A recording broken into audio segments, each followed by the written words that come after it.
साथियों, स्वागत है आप सभी का एक बार फिर से मेरे चैनल पर। तो जैसा कि आपका डीबीटी जेआरएफ 2026 का क्वेश्चन पेपर जो है वो आपका रिलीज़ कर दिया गया और आपने अपने क्वेश्चंस को जो आपने वहाँ पे आंसर किए थे उनको आपने भली-भाँति चेक कर लिया होगा।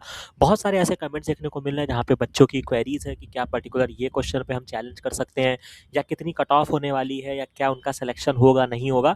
तो इस चीज़ को मद्देनज़र रखते हुए हम यहाँ पे सबसे इम्पोर्टेंट काम जो करने वाले हैं वो हम यहाँ पे क्वेश्चन पेपर को डिस्कशन करने वाले हैं। और ये पर्टिकुलर जो आपका क्वेश्चन पेपर डिस्कशन है ये आपके 3-4 वीडियोज़ में चलेगा, जिससे हमको ये पता चलेगा कि सबसे इम्पोर्टेंट चीज़ जो हमारी 2 पॉइंट्स होने वाली है कि सबसे पहली इम्पोर्टेंट चीज़ है कि क्वेश्चन पेपर का लेवल क्या था?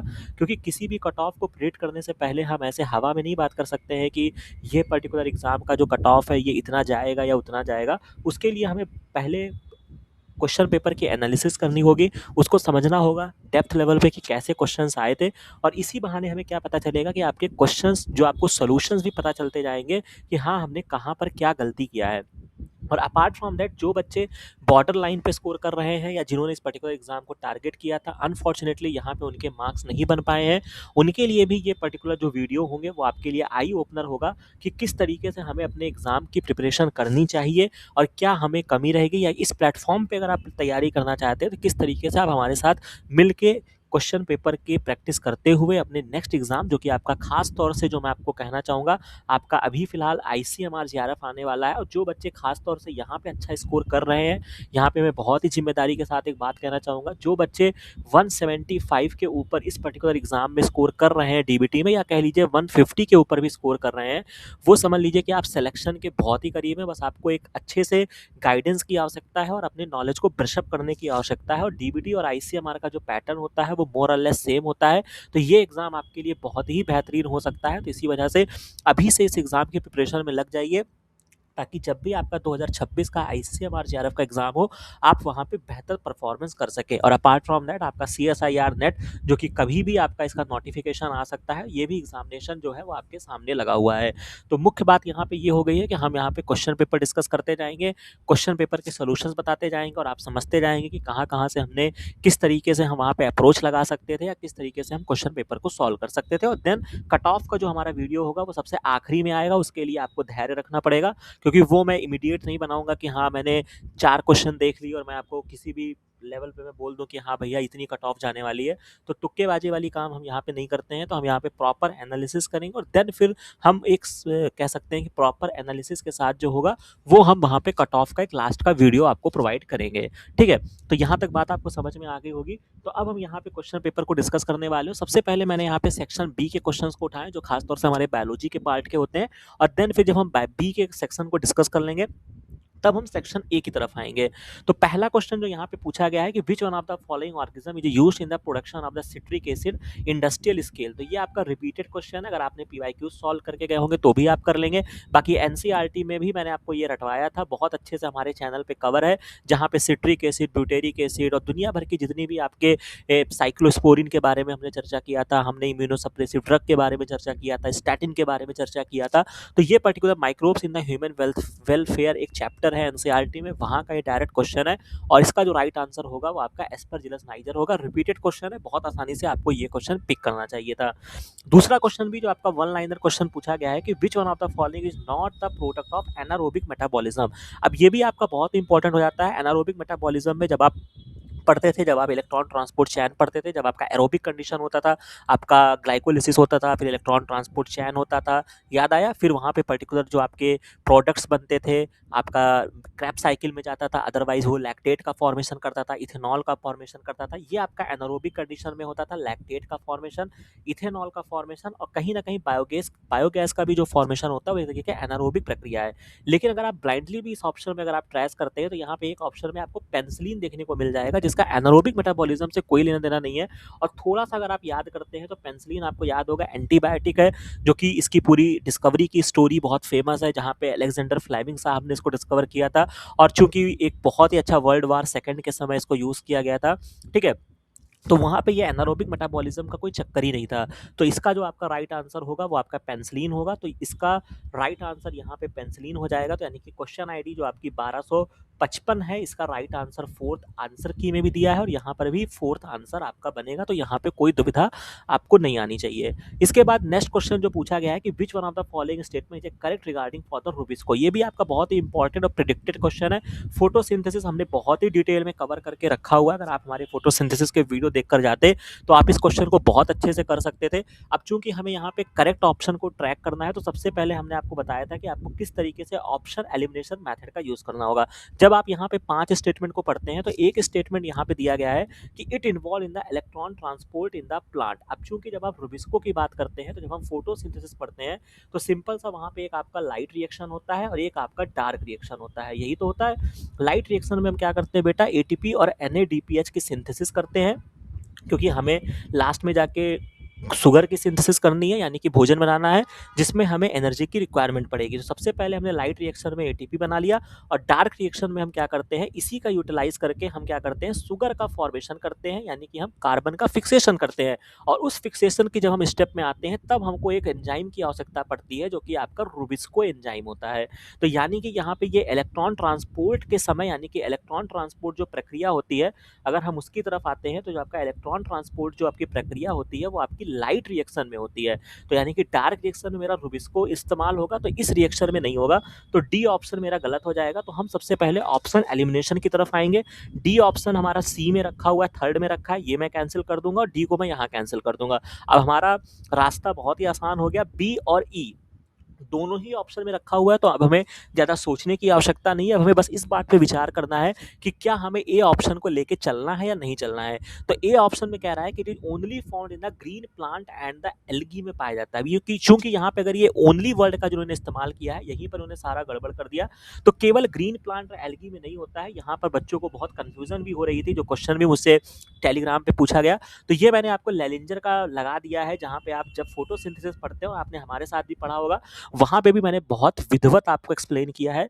तो जब आप इस पर्टिकुलर चीज़ को पढ़ते हैं तो यहाँ पर आपको ये एक लाइन देखने को मिल जाएगी, जब आप रूबिस्को के बारे में पढ़ते हैं, ये देख लीजिए रूबिस्को का जिक्र आया हुआ है, ठीक है। और रूबिस्को के बारे में बोला गया है, these are the two distinct form of rubisco होता है। पहला रूबिस्को जो फॉर्म होता है वो वैस्कुलर प्लांट में पाया जाता है, एल्गी में पाया जाता है, साइनोबैक्टीरिया में भी होता है। और जो सेकंड टाइप का रूबिस्को होता है वो आपके सर्टेन फोटोसिंथेटिक बैक्टीरिया में भी पाया जाता है। तो इन्होंने यहाँ पर जो स्टेटमेंट में गलती किया है, उन्होंने ये किया कि केवल इन्होंने ग्रीन प्लांट एल्गी बोल दिया है, बट यहाँ पे आप लिखना चाहें तो आप साइनोबैक्टीरिया भी लिख सकते हैं। और अपार्ट फ्रॉम दैट आपके पर्पल बैक्टीरिया में भी जो होता है ये आपका पाया जाता है। तो यानी कि ए ऑप्शन के साथ हम नहीं जाएंगे, तो इसका जो करेक्ट आंसर होगा वो बी एंड ई हो जाएगा। तो 1253 ये आपकी क्वेश्चन आईडी है और फोर्थ ऑप्शन इन्होंने अपने आंसर की में दिया है, जो कि बहुत ही करेक्ट है। इसमें आप चैलेंज करने पे मत जाइए, सीधा बहुत ही स्ट्रेट फॉरवर्ड आंसर है जो मैंने आपको लेलिंजर का दिखा दिया। बाकी जो स्टेटमेंट सही है, ये आपका बाई फंक्शनल एंजाइम होता है, आपने पढ़ा है, कार्बन डाइऑक्साइड और ऑक्सीजन दोनों से ये रिएक्शन कर सकता है। और अपार्ट फ्रॉम दैट ये आपका रूबिलोज 1,5 बिस फॉस्फेट से बाइंड करता है, ठीक है। तो इस तरीके से हम यहाँ पे क्वेश्चन को सॉल्व करते हैं और किस तरीके से हम अपने धैर्य के साथ इस पर्टिकुलर क्वेश्चन को सॉल्व कर सकते थे। जो हमारे बिगिनर्स हैं वो इस चीज़ को सीखते जाएं कि जरूरी नहीं है कि आपको सारे स्टेटमेंट पता हो। अगर आपको पास धैर्य है और आपने ऑप्शन एलिमिनेशन मेथड का भी यूज़ करते हैं, तो भी आप मल्टीपल चॉइस क्वेश्चन में अपने आंसर को निकाल सकते हैं, ठीक है। तो ये भी इंपॉर्टेंट है कि आपको सही तो पता होना चाहिए, लेकिन आपको ये भी पता होना चाहिए कि भैया कौन सा ऑप्शन नहीं होगा, ठीक है। तो इस तरीके से हमने इस पर्टिकुलर क्वेश्चन को सॉल्व कर लिया। बहुत ही बेहतरीन क्वेश्चन मैं कहूँगा, अच्छा क्वेश्चन यहाँ पे है, मैं स्टार इस क्वेश्चन को दूंगा, बढ़िया क्वेश्चन यहाँ पे डिजाइन किया गया है। इसके बाद अगर हम नेक्स्ट क्वेश्चन की तरफ आगे बढ़ते हैं, ये क्वेश्चन जो है ये आपका ट्रांसपोसेबल एलिमेंट से पूछा गया है, जंपिंग जीन के बारे में भी पूछा गया है, जिसको हमने मॉलिक्यूलर बायोलॉजी में बहुत अच्छे से पढ़ा है। सबसे पहले तो बारबरा मैकलिंटॉक जिन्होंने इसको डिस्कवर किया था, जंपिंग जीन बोलते हैं, मेज प्लांट में डिस्कवर किया था, इसके बारे में हमने चर्चा भी किया है। ये आपकी फीमेल साइंटिस्ट है, ये आपका ट्रू स्टेटमेंट है। थर्ड स्टेटमेंट कह रहा है कि transposable element are found in the eukaryotic only. अब यहीं पर इन्होंने गड़बड़ कर दिया कि यूकैरियोट्स में भी नहीं, एक्चुअली में ये आपका जो ट्रांसपोसेबल एलिमेंट होता है ये आपके प्रोकैरियोट्स में भी पाए जाते हैं, ठीक है। तो इसी वजह से यहाँ पे नॉट ट्रू पूछा गया था, तो जिसका राइट आंसर बनेगा वो आपका थर्ड में हो जाएगा। बाकी हम इसको एपिजेनेटिक प्रोग्रामिंग में भी यूज करते हैं। और ट्रांसपोसेबल एलिमेंट जो होते हैं वो आपके मैमेलियन जीनोम में पाए जाते हैं और generally 20% of the mammalian DNA का होता है। तो ये सारे आपके फैक्ट्स हैं जिनको आपको याद रखने हैं। तो ये भी क्वेश्चन बहुत ही बढ़िया डिजाइन किया है। इसके बाद what is the role of the sigma factor for the prokaryotic transcription. तो ये भी बहुत इंपॉर्टेंट है। मॉलिक्यूलर बायोलॉजी में हमारा ट्रांसक्रिप्शन का लेक्चर अवेलेबल है, जहां पे हमने आपको पढ़ाया था कि जब हम सिग्मा फैक्टर की बात करते हैं, जहां पे खास तौर से आपका सिग्मा 70 था, सिग्मा 56 था, ये मैंने आपको बताया भी था कि कौन क्या रोल प्ले करता है, आपको याद होना चाहिए। और यही सिग्मा फैक्टर जो होता है, जब ये आपके आरएनए पॉलीमरेज एंजाइम जो आपका उसके सब यूनिट्स होती हैं, याद करिए, वहां पे जो आपकी सब यूनिट होती थी उसके साथ सिग्मा फैक्टर बाइंड करता था, तब जाके आपका होलो एंजाइम बनता था, यानी कि कंप्लीट एंजाइम। तो ये क्या करता था, ट्रांसक्रिप्शन इनिशिएशन कैसे होगा उसको डिटरमाइन करता था। स्प्लाइसिंग में इसका कोई रोल ही नहीं है, ठीक है। रिवर्स ट्रांसक्रिप्शन भी आपका यहाँ पे नहीं होगा। वो आपका रिवर्स ट्रांसक्रिप्शन आपको याद होगा, जब आपका आरएनए से डीएनए की तरफ हम जाते हैं तब उसको हम रिवर्स ट्रांसक्रिप्शन बोलते हैं। और यहाँ पर जो होगा ट्रांसक्रिप्शन टर्मिनेशन नहीं, ट्रांसक्रिप्शन इनिशिएशन के लिए हमें चाहिए होता है। तो ये भी आपका बहुत ही बढ़िया क्वेश्चन मैं कहूँगा। 1261 का थर्ड ऑप्शन यहाँ पे राइट आंसर हो जाएगा। और थोड़ा सा आपको क्लिक कर गया होगा, ऑप्शन भी एलिमिनेट करते हैं तो भी आपको आंसर मिल जाएगा। तो सबसे इंपॉर्टेंट चीज, अभी हम छोटे छोटे क्वेश्चन की तरफ से आगे बढ़ते हुए जा रहे हैं, हार्ड क्वेश्चन की तरफ भी हम आएंगे। लेकिन पहले मैं आपको दिखाना चाहूंगा कि आप इस एग्जाम में कैसे धैर्य के साथ, सबसे पहले आपको वन लाइनर क्वेश्चन जो मैंने बोला था कि आपको सबसे पहले उसको अटेम्प्ट करना है, ना कि आपको ब्रॉड क्वेश्चंस की तरफ जाना है। अभी मैं न्यूमेरिकल भी आपको सॉल्व कराऊंगा, बट यहां से आपको दिखाऊंगा कि किस तरीके से आप 50 क्वेश्चन, जो कि आपके 150 क्वेश्चन इस पर्टिकुलर एग्जाम में होते हैं सेक्शन बी में, 85 क्वेश्चन आपको सेलेक्ट करने थे, तो कितने आसानी के साथ आप 50 क्वेश्चन को अटेम्प्ट कर सकते थे। बल्कि 50 क्या, इससे ज़्यादा क्वेश्चन आपको हमारे पढ़ाए हुए जो होंगे इस पर्टिकुलर क्वेश्चन पेपर में आपको मिलेंगे। लगभग 70 से 80 क्वेश्चन मैं कह रहा हूँ कि जो हमारे कंटेंट से सीधे सीधे इस पर्टिकुलर एग्जाम में आए हैं। जो बच्चे बहुत अच्छे से प्रिपरेशन कर रहे थे, उनका यही स्टेटमेंट है कि लगभग 80-90 क्वेश्चन सेक्शन बी में डिट्टो हमारे प्रिडिक्टेड किए हुए और पढ़ाए हुए क्वेश्चन एग्जाम में फंसे हैं। इसके बाद अगर हम ओकाजाकी फ्रेगमेंट की बात करते हैं, ये भी आपका बहुत ही आसान क्वेश्चन है। मैं तो कहूँगा नीट का क्वेश्चन है, जो कि कोई भी एक नीट का बच्चा भी सॉल्व कर देगा कि ओकाजाकी फ्रेगमेंट कहाँ पे बनते हैं। तो जब आपका रेप्लिकेशन का प्रोसेस होता है तब आपका ओकाजाकी फ्रेगमेंट बनता है। तो ये इसका राइट आंसर हो जाएगा। इसके बाद ये वाला क्वेश्चन जो है, ये आपका बढ़िया क्वेश्चन आपका डिजाइन किया है। और यहाँ पे मैं आपको बताना भी चाहूंगा, दिखाना भी चाहूंगा कि किस तरीके से हमारे जो लेक्चर्स होते हैं वो हर चीज को, यानी कि जब हम पढ़ाते हैं तो आपके बेसिक से लेवल के एडवांस लेवल तक हम लेकर जाते हैं। क्योंकि जब आप इस लेवल का आप एग्जाम देते हैं तो आपके किसी भी लेवल पे किसी भी तरीके से क्वेश्चन को फ्रेम किया जा सकता है। जरूरी नहीं कि आप जेआरएफ का पेपर देने जा रहे हैं तो आपसे हमेशा हार्ड चीजें ही पूछी जाएंगी। कभी कभी वो आपके बेसिक नॉलेज को भी चेक करते हैं। अब यहाँ पे उन्होंने क्या पूछा है कि when the metaphase chromosome are briefly subjected to mild heat या प्रोटियोलिसिस, जी बैंड आपको डिटेक्टेबल कैसे करेंगे। या सिंपल सा अगर मैं इसको एक लाइन में पूछना चाहूँ कि भैया क्रोमोसोम की स्टेनिंग आप किससे करोगे। ठीक है, तो जब हमने मॉलिक्यूलर बायोलॉजी पढ़ाने के पश्चात जब हमने सेल बायोलॉजी आपको पूरा लेक्चर्स अवेलेबल कराया था, वहाँ पे जब आप जाएंगे हमारी पूरी प्लेलिस्ट अवेलेबल है, 13 लेक्चर्स की आपकी प्लेलिस्ट है। और वहाँ पे सेकंड लेक्चर हमारा क्रोमोसोम स्ट्रक्चर अवेलेबल है। और इस क्रोमोसोम स्ट्रक्चर में जब आप आते हैं तो आपको यहाँ पे देखने को मिल जाएगा कि बहुत ही बढ़िया वीडियो, लगभग ये 50 मिनट का 56 मिनट का वीडियो था। हमने क्रोमोसोम के क्वेश्चन, क्रोमोसोम के टाइप, उनके फंक्शन, जितने भी पीवाईक्यू सीएसआईआर से लेकर डीबीटी तक आए थे, सबको हमने जिक्र किया था।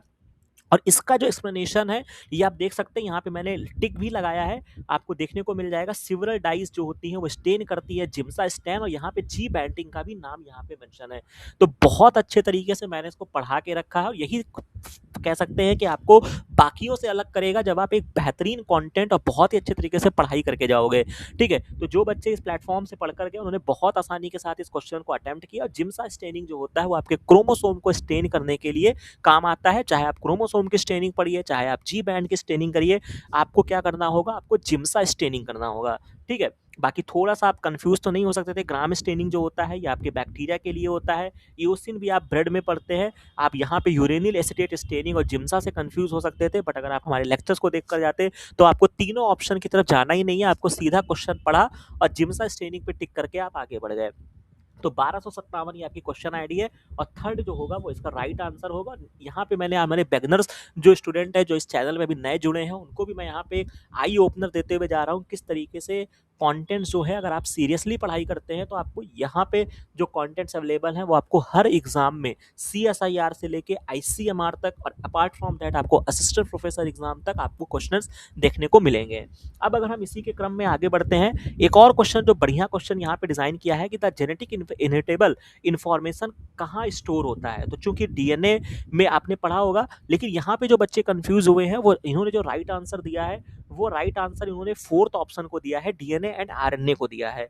अब यहाँ पे थोड़ा सा इन्होंने घुमाया, वैसे हम जेनेटिकली क्या जनरली हम ये समझते हैं कि डीएनए में ही आपके इन्फॉर्मेशन स्टोर होते हैं, बट ऐसा नहीं है। डीएनए आरएनए दोनों होता है। अगर आप इसको समझना चाहें तो कहीं कहीं पर जो जेनेटिक मटेरियल वायरसेस में होता है वो आरएनए होता है, तो आप वहां से इस क्वेश्चन को लिंक कर सकते हैं। और अपार्ट फ्रॉम दैट जब आपका ट्रांसलेशन होता है, प्रोटीन होता है, तो भी एक अलग स्टोरी आती है। उसके पहले जो भी उसमें जेनेटिक का इन्फॉर्मेशन है वो आपके डीएनए लेवल पे भी स्टोर है, आरएनए लेवल पे भी स्टोर है, तो उसका जो राइट आंसर होगा वो फोर्थ होगा।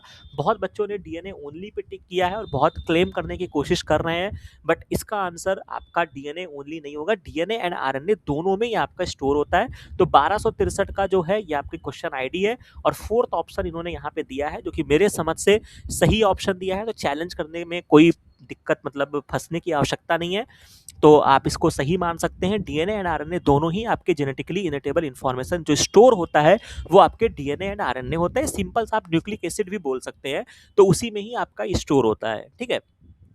इसके बाद which among the following is not known to be the second messenger. ये भी जब आप सेल सिग्नलिंग आपने हमारे साथ पढ़ा होगा, वहां पे हम बहुत सारे सेकेंडरी मैसेंजर आपको रटवाए थे। पूछ रहा है कि कौन सा नहीं है, तो आपको साइक्लिक एमपी आपको देखने को मिलता है, आइनोसाइटोल फॉस्फेट आपका होता है, डैग होता है, लेकिन एडिनोसिन ट्राइफॉस्फेट ये आपका सेकेंडरी मैसेंजर नहीं है, ये आपका एटीपी है। थोड़ा सा भी आप दिमाग लगाते तो भी आप इस क्वेश्चन को कर सकते हैं। ये आपका सेकेंडरी मैसेंजर नहीं है, ये आपका न्यूक्लियोटाइड है, जो कि आपके बहुत सारे आपके जो बायोलॉजिकल प्रोसेस है वहां पे एनर्जी डोनर का कार्य करता है। ठीक है। इसके बाद नेक्स्ट क्वेश्चन आपसे पूछा गया है, वन लाइनर क्वेश्चन है, which one of the following the most abundant biomolecule in the planet earth में जो सबसे मोस्ट अबंडेंट है वो आपका सेलुलोज है। बहुत अच्छे से हमने रटाया है। काइटिन भी बहुत अच्छा ऑप्शन यहाँ पे सेकंड फ्रेम किया है, लेकिन ये जो आपका काइटिन है ये आपका सेकंड मोस्ट अबंडेंट है, ये भी याद रखिएगा, अपनी कॉपी में लिख लीजिए। हो सकता है नेक्स्ट टाइम आपसे पूछा जाए काइटिन के बारे में तो आप इसको क्या कहेंगे, सेकंड मोस्ट अबंडेंट आप इसको बोल सकते हैं काइटिन को। ठीक है। तो ये आपका हो जाता है 1269 जो आपकी क्वेश्चन आईडी है, और इसका आंसर जो होगा वो आपका थर्ड होगा। नेक्स्ट क्वेश्चन की तरफ आगे बढ़ते हैं, विच अमंग द फॉलोइंग कौन सा आपका ऑर्गेनेल नहीं है। तो लाइसोसोम है, पेरोक्सीसोम है, गोल्जी बॉडी है, फैगोसोम आपका नहीं है। ये जब हम किसी चीज को डिग्रेड करते हैं, जब आपने लाइसोसोम हमारे साथ पढ़ा होगा वहां पे हमने आपको बताया था कि लाइसोसोम फैगोसोम से मिलकर आटोफैगोसोम बनाता है, वहां पे एसिडिक इन्वायरमेंट में डिग्रेड कर दिया जाता है, वो स्टोरी आती है। और चूंकि अगर आपने सेल ऑर्गेनेल पढ़ा होगा तो आपने लाइसोसोम भी पढ़ा होगा, आपने पेरोक्सीसोम भी पढ़ा होगा, आपने गोल्जी बॉडी भी पढ़ा होगा। तो फैगोसोम यहाँ पे नहीं होता है, सीधा स्ट्रेट फॉरवर्ड 3 नंबर फ्री के मैं कहूंगा। आप जरा सा अपना बुद्धि विवेक का प्रयोग करके आसानी के साथ आप इस क्वेश्चन को अटेम्प्ट कर सकते थे। इसके बाद नेक्स्ट क्वेश्चन की तरफ अगर हम आते हैं, जो कि हमने यहाँ पे आपको दिखा दिए हैं।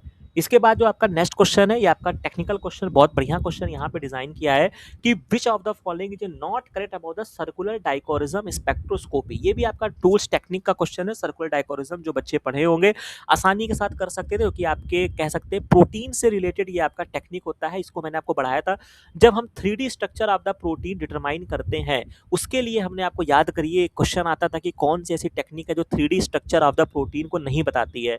ठीक है। वहाँ पे 3 टेक्निक्स होती थी, कौन सी ऐसी 3 टेक्निक होती थी मैं आपसे जानना चाहूँगा। अगर आप फर्दर एग्जाम के लिए प्रिपरेशन कर रहे हैं तो आप बताइएगा 3 कौन सी ऐसी टेक्निक है जो हम 3D स्ट्रक्चर के लिए प्रोटीन के लिए यूज़ करते हैं। मतलब 3 डिफरेंट टेक्निक है, उसमें से एक आपकी सर्कुलर डाइकोरिज्म स्पेक्ट्रोस्कोपी होती है। तो चूंकि एक ऑप्शन में यहाँ पे प्रोटीन मेंशन है, determine the content of alpha helices and beta sheet, ये आपका ट्रू हो जाएगा। इसके बाद it can not be used to monitor the cannot be used to monitor the conformational change in the enzyme after binding to the substrate. अब यहाँ पे आप कन्फर्मेशनल चेंज क्या नहीं बता सकते हैं। And it can be used for monitor protein folding के लिए हम करते हैं।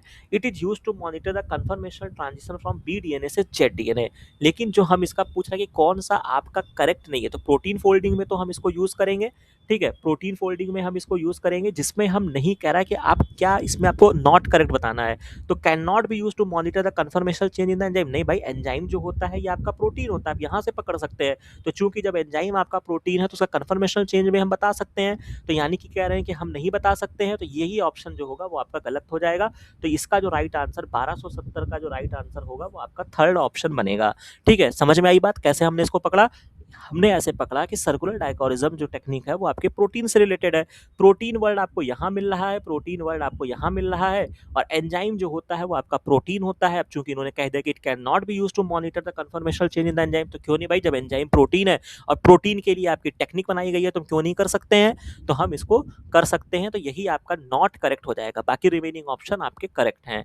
इसके बाद एपीसी एनाफेज प्रमोटिंग कॉम्प्लेक्स, बहुत बढ़िया क्वेश्चन। सेल साइकिल जब हम बहुत डिटेल में पढ़ते हैं तो वहां का क्वेश्चन पूछा गया है कि जो आपका साइक्लोसोम बनता है, कैटालाइज करता है यूबिक्विटिनाइजेशन एंड डिस्ट्रक्शन ऑफ द सिक्यूरिन, एक आपकी प्रोटीन होती है, दैट लीड्स टू द, तो ये क्या करता है, activation of the protease resulting in the separation of the sister chromatid को सेपरेट करता है ताकि वो फर्दर सेल साइकिल को कंप्लीट कर सके और फर्दर जो आपका पूरा सेल साइकिल जो है वो आपका एक्टिवेट हो जाए।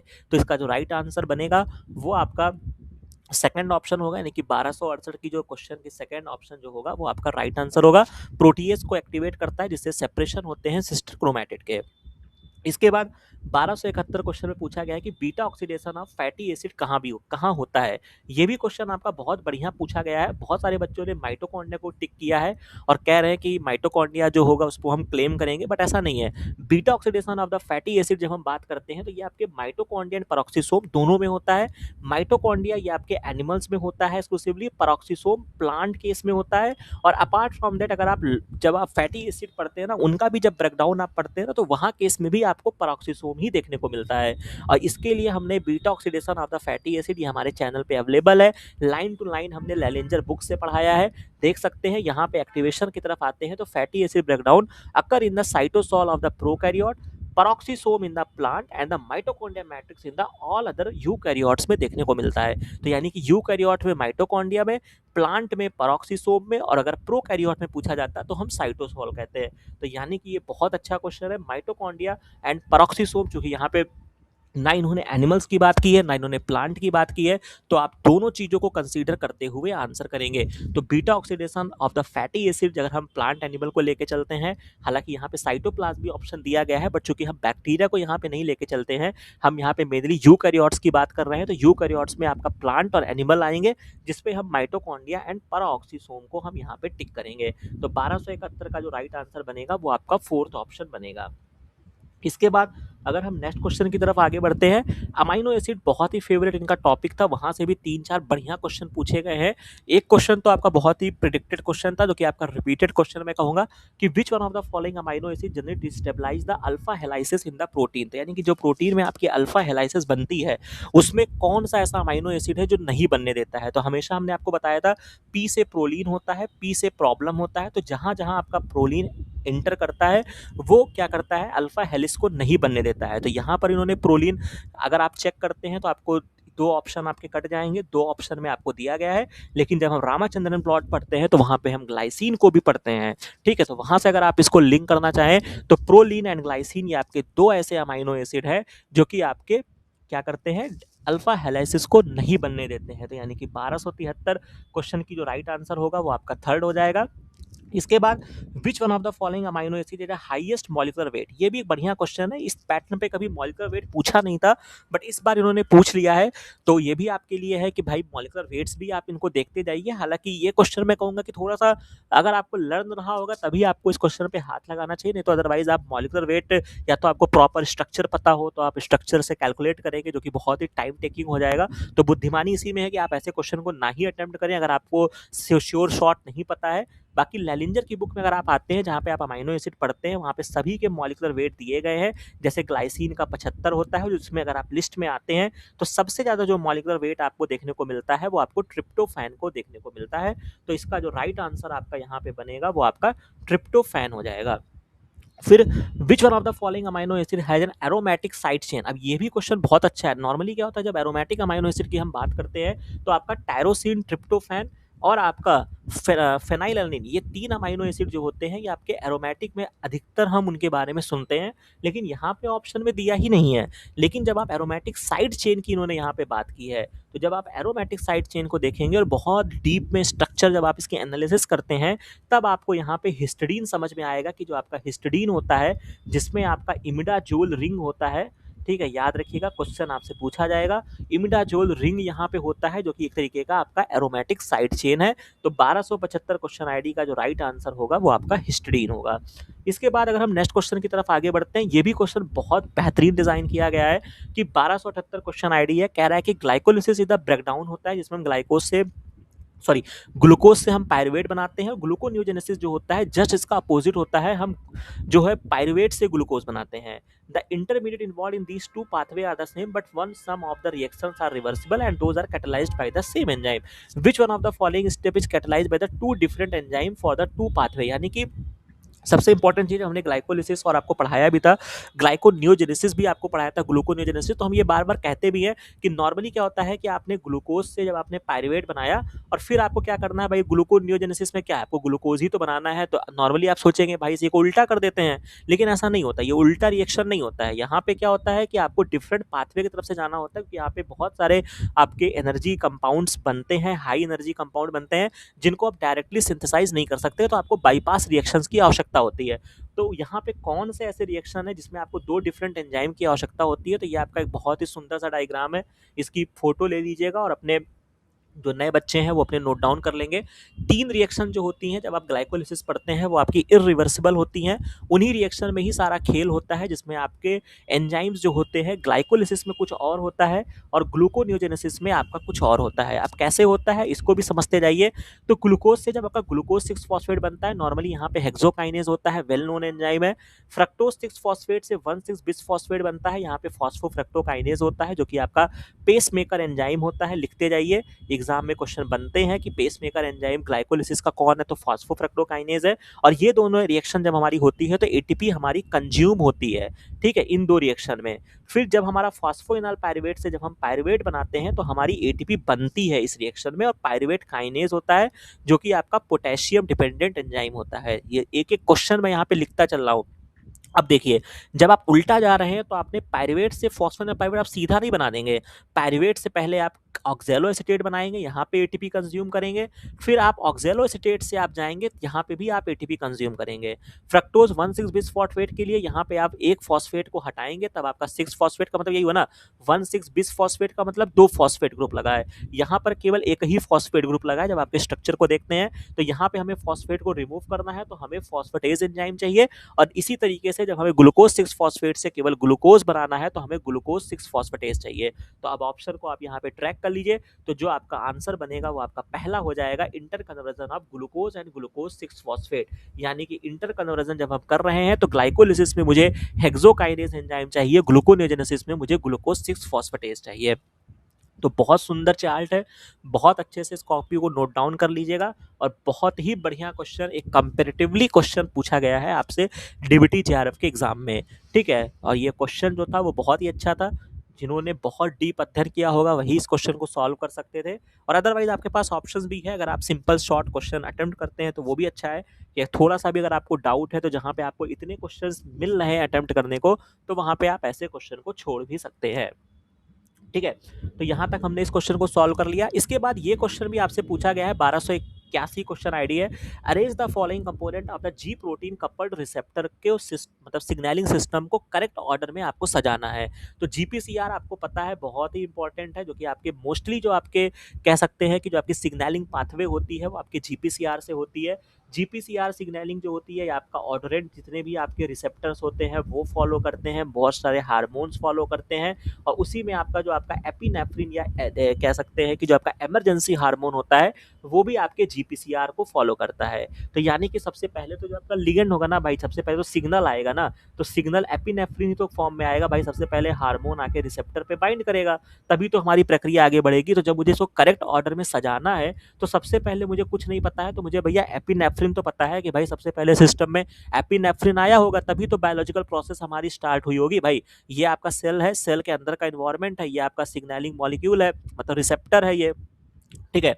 अब ये रिसेप्टर है, रिसेप्टर है और रिसेप्टर है, और यहाँ पे कोई आपका सिग्नलिंग मॉलिक्यूल यानी कि एपिनेफ्रिन आया और यहाँ पे ऐसे बाइंड कर गया। जब बाइंड कर गया तो ये आपका सिग्नलिंग मॉलिक्यूल एक्टिव हो गया। बहुत बेसिक तरीके से मैं समझा रहा हूँ। तो सबसे पहले मुझे एपिनेफ्रिन चाहिए, करेक्ट ऑर्डर में मुझे सजाना है, तो पहले ऑप्शन में ई रखा है, यहीं पर आपका क्वेश्चन सॉल्व हो गया। ज़्यादा कुछ आपको देखना ही नहीं है, तो 1281 का सेकंड ऑप्शन आंसर हो जाएगा। बाकी स्टेप बाय स्टेप आप मिलाते जाइए। तो सबसे पहले आपका एपिनेफ्रिन आएगा, फिर ग्वानिन न्यूक्लियोटाइड एक्सचेंज फैक्टर्स आएंगे, उसके बाद आपके एडिनाइल साइक्लेज आएंगे, साइक्लेज आने के बाद साइक्लिक एमपी का फॉर्मेशन होगा, और लास्ट में आपके प्रोटीन काइनेज ए जो होते हैं वो आपके एक्टिवेट हो जाते हैं। तो ये भी आपका बहुत ही बढ़िया क्वेश्चन, सिंपल क्वेश्चन कह सकते हैं, जो आपसे पूछा गया है। ठीक है, तो इस क्वेश्चन में भी हमारा कोई दिक्कत नहीं आना चाहिए। फिर असर्शन रीजन के फॉर्म में आते हैं। तो एक क्वेश्चन बढ़िया डिजाइन किया गया है कि अर्ली यूकैरियोटिक सेल जो थे वो एरोबिक बैक्टीरिया थे, जिन्होंने एंडोसिम्बियोसिस प्रोसेस किया and made it part of the cell body which eventually become the present day mitochondria. तो जब आप माइटोकॉन्ड्रिया हमने आपको पढ़ाया था तो बहुत डिटेल में हमने वहां पे चर्चा किया था, ये आपकी एंडोसिम्बियोटिक हाइपोथेसिस होती है कि हमारी बॉडी में माइटोकॉन्ड्रिया कहाँ से आया। तो उसकी पूरी एक स्टोरी है कि यूकैरियोटिक सेल था जिसने इनगल्फ कर लिया है एरोबिक बैक्टीरिया को, जिसके पास माइटोकॉन्ड्रिया जैसे एक स्ट्रक्चर थे, जिसकी वजह से हमारे बॉडी में माइटोकॉन्ड्रिया की उत्पत्ति हुई। ठीक है, तो ये कहानी होगी। तो यानी कि ये जो असर्शन है ये आपका ट्रू हो जाएगा। और दूसरा कह रहा है कि such engulfment of aerobic bacteria was just a coincidence without any specific evolutionary objective. तो ये गलत स्टेटमेंट है भाई, ऐसा नहीं था। वहां पे कह सकते हैं कि इवोल्यूशनरी ऑब्जेक्टिव था जिसकी वजह से इवोल्यूशन में पैटर्न आए। तो यहाँ पे जो ए है वो करेक्ट है और रीजन जो है वो आपका नॉट करेक्ट है। तो यानी कि थर्ड ऑप्शन बनेगा 1282 का राइट आंसर जो होगा वो आपका थर्ड हो जाएगा। एसर्शन जो है ट्रू है और रीजन जो है वो आपका करेक्ट नहीं है। इसके बाद नेक्स्ट पार्ट की तरफ आते हैं। ये भी क्वेश्चन बहुत अच्छा बायोलॉजिकल मेम्ब्रेन से आपसे पूछा गया है। इनकरेक्ट स्टेटमेंट आपको बताना था बायोलॉजिकल मेम्ब्रेन के बारे में। तो इसमें जब आप पढ़ते हैं स्टेटमेंट, तो इसमें जब आप पढ़ते जाइए तो फॉस्फोग्लिसराइड आपका most abundant class of lipid होता है, ट्रू स्टेटमेंट है। टिपिकल फॉस्फोग्लिसराइड मॉलिक्यूल में एक हाइड्रोफोबिक टेल होती है जिसमें दो फैटी असाइल की चेन होती है जो स्ट्रीफाइड होता है, दो हाइड्रोक्सिल ग्रुप होता है, ग्लिसरॉल की चेन, ग्लिसरॉल का बैकबोन होता है, पोलर हेड ग्रुप होता है जिसमें फॉस्फेट ग्रुप अटैच होता है। तो सही बात है, ये भी आपका ट्रू स्टेटमेंट हो गया। One fatty acyl chain is a phosphoglyceride is always saturated and 20 carbon long. ये गलत स्टेटमेंट है। सैचुरेटेड ऑलवेज नहीं होता है, अनसैचुरेटेड भी होते हैं भाई, वहां पे डबल बॉन्ड्स भी होते हैं। और जरूरी नहीं है कि केवल 20 कार्बन का होगा, 16 कार्बन का भी हो सकता है, 18 कार्बन का भी हो सकता है, 20 कार्बन का भी हो सकता है, 22 कार्बन का भी हो सकता है, 14 कार्बन का भी हो सकता है। तो यही जो है ये आपका इनकरेक्ट स्टेटमेंट हो जाएगा। बाकी the two fatty acyl chain में differ in the number of carbon and they contain their degree of saturation. वही स्टेटमेंट को यहाँ पे मेंशन किया है जो सही स्टेटमेंट है। ठीक है, तो 1283 का जो राइट आंसर होगा वो आपका थर्ड हो जाएगा। ठीक है, तो बायोकेमिस्ट्री का क्वेश्चन था और बहुत ही मैं कहूंगा कि जिन्होंने बायोलॉजिकल मेम्ब्रेन बहुत अच्छे से हमारे साथ पढ़ के गए होंगे वो इस क्वेश्चन को बहुत ही बेहतर तरीके से अटेम्प्ट कर पाए होंगे। इसके बाद हम नेक्स्ट क्वेश्चन की तरफ आगे बढ़ते जाएंगे। बहुत क्वेश्चन है चूंकि इस क्वेश्चन पेपर में लगभग 150 क्वेश्चन होते हैं, तो टाइम टेकिंग है, तो धैर्य के साथ आपको इस पूरे वीडियो को देखना होगा।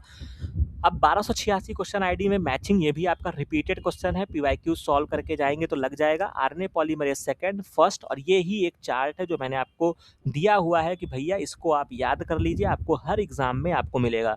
तो पॉलीमरेज फर्स्ट जो होता है वो राइबोसोमल आरएनए की सिंथेसिस करता है। आप फर्स्ट को सेकंड से लगा दीजिए, एक ही ऑप्शन में आपका रखा हुआ है, सॉरी फर्स्ट को ए का सेकंड मुझे लगाना होगा ना, आरएनए पॉलीमरेज फर्स्ट, हाँ तो एक ए का सेकंड, हाँ एक ही ऑप्शन में ये रखा है तो यही हमारा राइट आंसर हो गया। तो 1286 का थर्ड ऑप्शन।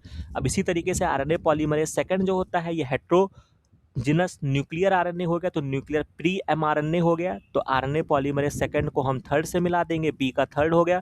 फिर सी जो है वो आपका 4 है जो कि आपके एसआई आरएनए की सिंथेसिस के लिए होता है। ठीक है, ये है। और इसके अलावा आरएनए पॉलीमरेज थर्ड जो आपका होता है ये आपके 5s आरएनए की सिंथेसिस करता है, और ये आपका एक्सेप्शन है। जितने भी आपके राइबोसोमल आरएनए थे वो आपके पॉलीमरेज फर्स्ट ने सिंथेसिस किया, लेकिन 5s राइबोसोमल आरएनए है वो आपके आरएनए पॉलीमरेज थर्ड ने किया, और इसके अलावा टी आरएनए की जो सिंथेसिस होती है वो आपका पॉलीमरेज थर्ड करता है। ठीक है, तो ये एक बेसिक चार्ट है, इसको आप अपनी कॉपी में अच्छे से लिख लीजिए ताकि फर्दर एग्जाम में आप कोई गलती ना करें। और सिंपल सा डिट्टो क्वेश्चन, एक मतलब आपको राइबोसोमल आरएनए पता होगा ना तो भी आपका ये क्वेश्चन बन गया था, मतलब पहले ही आपने जब ए को सेकंड से मिलाया ना तभी ये क्वेश्चन जो था वो आपका सॉल्व हो गया। इसके बाद टीएलआर का क्वेश्चन है, ये भी बहुत बढ़िया क्वेश्चन है, हमारे द्वारा पढ़ाया हुआ क्वेश्चन है। ये देख सकते हैं टीएलआर का पूरा एक लेक्चर अवेलेबल है, जो कि मैंने मोस्ट इंपॉर्टेंट भी बताया था उस टाइम पे पढ़ाते वक्त भी। और यहाँ पे मैंने आपको रटाया भी था कि जो आपका टॉल लाइक रिसेप्टर में आपका फ्लैजलिन होता है वो बैक्टीरिया के लिए होता है, ठीक है। तो TLR5 जो होता है वो फ्लैजलिन को रिकॉग्नाइज करता है, F से 5, F से फ्लैजलिन, ये मैंने आपको बताया था। तो TLR5 को आप फ्लैजलिन से मिला दीजिए, ठीक है। डी का सेकंड ऑप्शन आपको दो ऑप्शन में रखा है, तो ये दो ऑप्शन आपके कैंसिल आउट हो गए। अब इसमें भी अगर आप और श्योर शॉर्ट करना चाहें तो सी का फर्स्ट दोनों में दिया है, तो बुद्धि नहीं लगानी है। 7 जो है वो आपके सिंगल स्टैंडर्ड आरएनए के लिए हो गया, थर्ड जो है वो आपके डबल स्टैंडर्ड आरएनए के लिए हो गया, TLR1 जो हो गया वो आपके ट्राइसाइल लाइपोप्रोटीन के लिए हो गया। बाकी इस लेक्चर में, इस चार्ट में डिट्टो यही चीज हमने आपको पढ़ाया है। TLR1 ट्राइसाइल लाइपोप्रोटीन के लिए हो जाता है, TLR3 डबल स्टैंडर्ड आरएनए को रिकॉग्नाइज करता है। तो इस तरीके से आप इस क्वेश्चन को मिला लीजिए, तो इसका जो आपका राइट आंसर बैठेगा वो आपका सेकंड ऑप्शन हो जाएगा, ए का थर्ड हो जाएगा और बी का फोर्थ ऑप्शन। और इसको अपनी कॉपी में बहुत अच्छे से लिख लीजिएगा, हो सकता है नेक्स्ट एग्जाम में आपसे सीधा क्वेश्चन पूछा जाए कि फ्लैजलिन कौन सा टीएलआर रिकॉग्नाइज करता है। और बाकी अगर आपने नहीं देखा है तो इस वीडियो को भी जाके देख लीजिएगा, हमने बहुत अच्छे से इसको समझाया है, और भी कौन कौन से आपको टीएलआर याद करने हैं वो भी आपको पता चल जाएगा, ठीक है। अब इसके बाद एक और मैचिंग का क्वेश्चन है जो कि आपका बहुत बेसिक, और आपने बहुत डिटेल में आपने मॉलिक्यूलर बायोलॉजी पढ़ी है तो भी कर सकते हैं, नहीं पढ़ी है तो भी कर सकते हैं। अब इसको पकड़ने का जो तरीका है, दो तरीके से मैं आपको बताऊंगा, ठीक है। सबसे पहले तो आपको यहाँ पे रिलीज फैक्टर 1 दिखेगा। तो जब आप ट्रांसक्रिप्शन पढ़ते हैं ना, जब आप उसको खत्म करते हैं, टर्मिनेशन पढ़ते हैं, टर्मिनेशन कराना होता है, ठीक है, जब आपकी पॉलीपेप्टाइड चेन बन जाती है तब वहां पे आपका रिलीज फैक्टर होता है। तो एक किसी ऑप्शन में देखिए फंक्शन में, तो catalyze release of the polypeptide chain from the tRNA and dissociation of the translocation complex. तो सी का फोर्थ लगा दीजिए। अब जब सी का फोर्थ लगाएंगे तो आपको एक ही ऑप्शन में देखने को मिलेगा, यहाँ पे क्वेश्चन सॉल्व हो गया। अब और तरीका अगर आप देखना चाहें तो इनिशिएशन फैक्टर 3 दिया गया है। अब चूंकि आपको पता है, जब भी हमने पढ़ा था इनिशिएशन फैक्टर, आपको पढ़ा था ना, आपको याद होगा कि जब हम वहाँ पे कैपिंग करते थे, ठीक है, जब हमने ट्रांसक्रिप्शन किया, हमारा आरएनए बन गया, तो कैपिंग किया, टेलिंग किया, यही तो होता था, पॉली एडेनाइलिन की टेल लगा दिया था और 5 प्राइम पे हमने फॉस्फेट लगा के कैप लगा दिया था। और आपको बताया था कि कैपिंग हम इसलिए लगाते हैं क्योंकि जब आपका राइबोसोम आता है तो राइबोसोम की दो सब यूनिट होती है, एक स्मॉल होती है और एक आपकी लार्ज होती है। तो सबसे पहले स्मॉल आके बाइंड करता है और वही जो होता है इस कैपिंग को रिकॉग्नाइज करता है, ठीक है। तो रिकॉग्नाइज करता है तो यानी कि आपका जो स्मॉल सब यूनिट क्या होगा, स्मॉल सब यूनिट आपका 30s होगा। तो 30s पकड़ लीजिए, तो 30s आपको यहाँ पे देखने को मिल जाएगा। तो ए का थर्ड एक ही ऑप्शन में रखा हुआ है। बाकी EFTU क्या करता है उसको अपनी कॉपी में अच्छे से नोट डाउन कर लीजिए। GTP को बाइंड करेगा, अमाइनो एसिड tRNA को ए साइट पे लाएगा, G जो होता है वो ट्रांसलोकेशन में स्टिमुलेट करता है और GTP डिपेंडेंट एंजाइम होता है। तो बहुत अच्छा क्वेश्चन था, 1288 ये आपकी क्वेश्चन आईडी है और सेकंड जो होगा वो इसका राइट आंसर होगा। इसके बाद एक और मैचिंग का क्वेश्चन है जो कि आपको करना चाहिए। कोलेजन जो है इसको हम प्रोटीन से मिला देंगे, डी का थर्ड दो ऑप्शन में रखा है। एल्जिनेट जो होता है ये आपका पॉलीसेकेराइड होता है, ए का सेकंड, यानी कि यहीं पर आपका क्वेश्चन सॉल्व हो गया। 1290 जो है ये आपकी क्वेश्चन आईडी है, सेकंड जो होगा वो इसका राइट आंसर हो जाएगा। बाकी हेलोनिक एसिड जो होता है ये आपका, ये जो आपका होता है हेलोनिक एसिड जो होता है ये आपका नॉन सल्फेटेड आपका ग्लूकोसा अमाइनोग्लाइकन है, और कॉन्ड्राइटिन सल्फेट इसके नाम में सल्फेट लिखा है तो भैया नॉन सल्फेट तो कर दी दोगे, तो कॉन्ड्राइटिन सल्फेट को ग्लाइकोसा अमाइनोग्लाइकन से मिला लीजिए, ठीक है। ये भी हमने आपको पॉलीसेकेराइड्स में पढ़ाया है। इसके बाद EST, ये आपको डीएनए फिंगरप्रिंटिंग जब हम पढ़ते हैं वहाँ पे हमने आपको पढ़ाया है। डीएनए फिंगरप्रिंटिंग का लेक्चर हमारा अवेलेबल है, वहाँ जाइएगा देखिएगा। EST जो होता है ये आपका एक्सप्रेस सीक्वेंस टैग्ड होता है, इसका पूरा नाम पूछा था तो EST जो होता है वो एक्सप्रेस सीक्वेंस टैग।